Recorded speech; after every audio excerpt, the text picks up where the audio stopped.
Quality और consistent performance के लिए सिर्फ सिल्वर पंप्स एंड मोटर्स, नाम याद रखना। તો જે અલગ અલગ જે બ્રોકરેજ હાઉસ છે એથી બાયની જ સલાહ આપી છે અને એમનું કહેવું એવું હતું કે જે કંપનીને જે પરિણામ આવ્યા છે એમાં જે ભારતીય કારોબારમાં એમનું સૌથી સારું એવું પરફોર્મન્સ રહ્યું છે અને એમના જે રેકોર્ડ સેલ્સ હોય છે રેકોર્ડ સેલ્સ આપી રહી સૌથી સારો એમને જોવા મળ્યા છે એના કારણે તેઓ ખાસ કરીને બુલિશ બી બતાવ્યું છે જેની સાથે જેફરીઝે પણ અહીંયાથી બાયની સલાહ આપી રહી છે. હવે બીજું વાત કરવા માંગીશ તો એસીસી ઉપર નોમુરાનો અહીંથી રેટિંગ આવ્યું છે કે જેમણે અહીંથી રિડ્યુસના રેટિંગ આપ્યા છે એટલે કે અહીંયાથી નેગેટિવ રેટિંગ આપવામાં આવે છે લક્ષ્યાંક ઘટાડીને 1920ના આપવામાં આવે છે.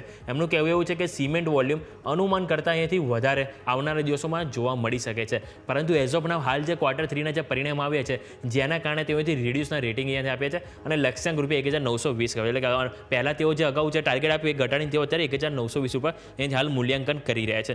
બીજું એસીસી ઉપર મોર્ગન સ્ટેનલીનો પણ રિપોર્ટ છે. અહીંયા આપણે જોઈશું તેમણે ઇક્વલ વેટના રેટિંગ આપ્યા છે.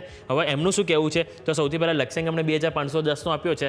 એમનું કહેવું છે કે કંપનીના એમએસએ વોલ્યુમ મજબૂત છે એટલે હમણાં તેઓ ખાસ કરીને એમએસએ સેગમેન્ટ અહીંયાથી તેઓ ટાર્ગેટ કરી રહ્યા છે અને જેના કારણે તેઓ અહીંયાથી નેગેટિવ નહીં પરંતુ અહીંયાથી ઇક્વલ વેટને અહીંથી રેટિંગ આપી રહ્યા છે અને લક્ષ્યાંક રૂપિયા 2510ના આપી રહ્યા છે. અને બીજું લાસ્ટ આપણે જોઈશું તો જેકે સિમેન્ટ ઉપર આપણને બ્રોકરેજ રિપોર્ટ આવ્યો છે જેમાં સેલ રેટિંગ અહીંયાથી આપવામાં આવ્યા છે લક્ષ્યાંક રૂપિયા 4421 આપવામાં આવે છે અને આ દોલત કેપિટલ દ્વારા અહીંથી રિપોર્ટ આપવામાં આવે છે કે જેના જે કે સિમેન્ટ ઉપર અહીંથી રેટિંગ તેઓ અહીંથી ઘટાડ્યા છે. એટલે ઓવરઓલ આપણે ત્રણ સ્ટોક વાત કરી ટાટા સ્ટીલ એસીસી અને કે જેકે સિમેન્ટ કે ટાટા સ્ટીલમાં સારી એવી આપણને બાય રેટિંગ જોવા મળે છે સામે એસીસીમાં આપણને રિડ્યુસ અને ઇક્વલ વેટ એટલે કે ઓલમોસ્ટ ન્યુટ્રલ ટુ નેગેટિવ આપણે કહી શકાય અને જેકે સિમેન્ટમાં પણ આપણને નેગેટિવ રેટિંગ જોવા મળ્યા છે. યસ ઓકે, તો સ્ટોક સ્પેસિફિક નજર રાખવાની રહેશે આ બધા જ કાઉન્ટર્સ ફોકસમાં. યોમિક ખૂબ ખૂબ આભાર આપનો અમારા સાથે જોડાવા માટે થઈને.